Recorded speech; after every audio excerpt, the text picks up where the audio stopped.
علامہ اقبال نے ایک بات لکھی ہے. اقبال کہتے ہیں جب میں لندن میں وکالت کرتا تھا تو ایک خاتون تھی, لیڈی بارنس اس کا نام تھا. چھوٹے موٹے مقدمات لے کے وہ میرے پاس آتی تھی. بی بی ایک ہوٹل چلایا کرتی تھی. اس کا خامن جو تھا وہ فوج میں ملازم تھا. اقبال نے خود لکھا ہے, اقبال فرماتے ہیں کہ ایک دن وہ خاتون پھر کسی کیس کے سلسلے میں میرے پاس آئی. تو جب وہ آئی تو اس نے نقاب اوڑھا ہوا تھا, برقع کیا ہوا تھا. تو چونکہ اس نے نقاب اوڑھا تھا, مسلمانوں کی نشانی تھی. نقاب اوڑھنا کن کی نشانی ہے؟ اللہ آپ کو خوش رکھے. تو کہتے ہیں وہ نشانی چونکہ اہل اسلام کی تھی تو مجھے تجسس ہوا. میں نے کہا لیڈی خیریت ہے؟ میم صاحبہ یہ برقع پہنا ہوا ہے. تو کہتے نہیں, ہنس کے اقبال مجھے پکا یقین تھا کہ آپ ضرور پوچھیں گے. تو میں نے کہا اچھا تو یہ برقع؟ تو کہنے لگی الحمدللہ میں مسلمان ہو گئی.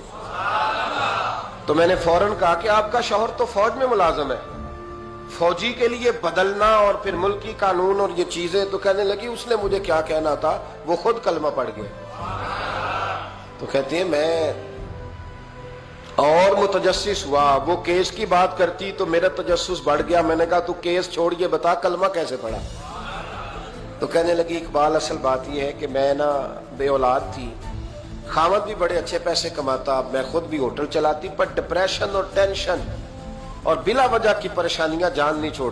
یہ ٹینشن اور ڈپریشن کا نا مجھے عربی ترجمہ کوئی نہیں ملا.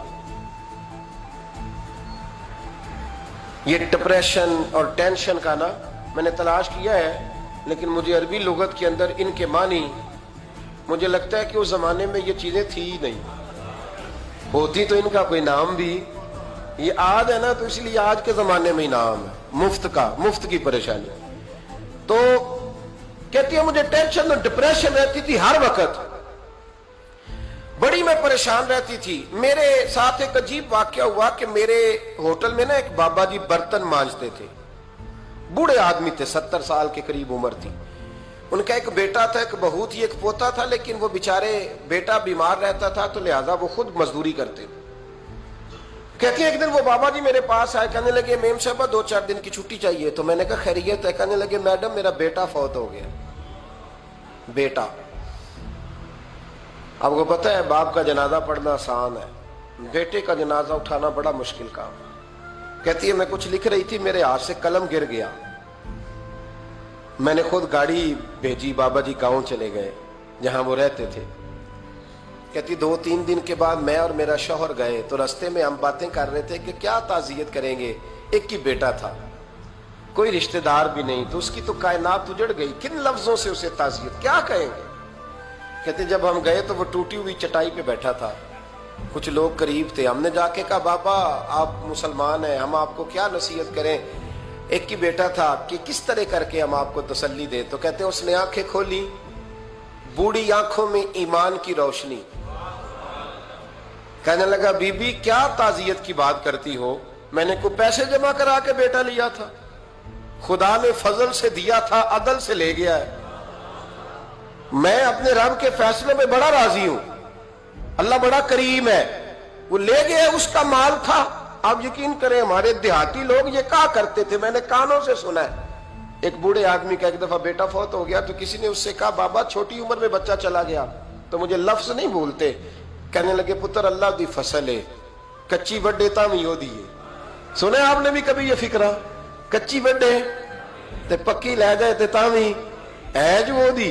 تو جب اس کا جی چاہا وہ لے گیا. اللہ اکبر. وہ خاتون کہتی ہے کہ وہ بابا جی سے میں نے کہا کہ چلو آپ 1 مہینے کی چھٹی کر لے. تو کہنے لگا نہیں میڈم میں مسلمان ہوں, مفت کی روٹی نہیں کھاتا, مزدوری کر کے کھاتا ہوں, میں انشاءاللہ 2-3 دن کے بعد کام پہ آ جاؤں گا.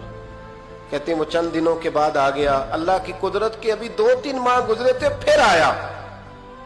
میڈم چھٹی چاہیے کچھ دنوں کی. میں نے کہا خیریت ہے؟ کہنے لگے وہ میری بہو بھی ہارٹ اٹیک سے فوت ہو گئی. کہتے اب میں بھی تڑپ گئی اور عیسائی ہو کہ میری آنکھوں میں آنسو آ گئے. میں نے کہا گھر کا دروازہ بند ہو گیا, اب یہ بیچارہ کیا کرے گا. وہ اپنے شوہر کے غم میں ہارٹ اٹیک سے فوت ہو گئی. کہتے ہم پھر 2-3 دن کے بعد تعزیت کے لیے گئے, پھر ٹوٹی ہوئی چٹائی, بوڑھا نہ اپنی انگلیوں سے زمین پر کچھ بنا رہا.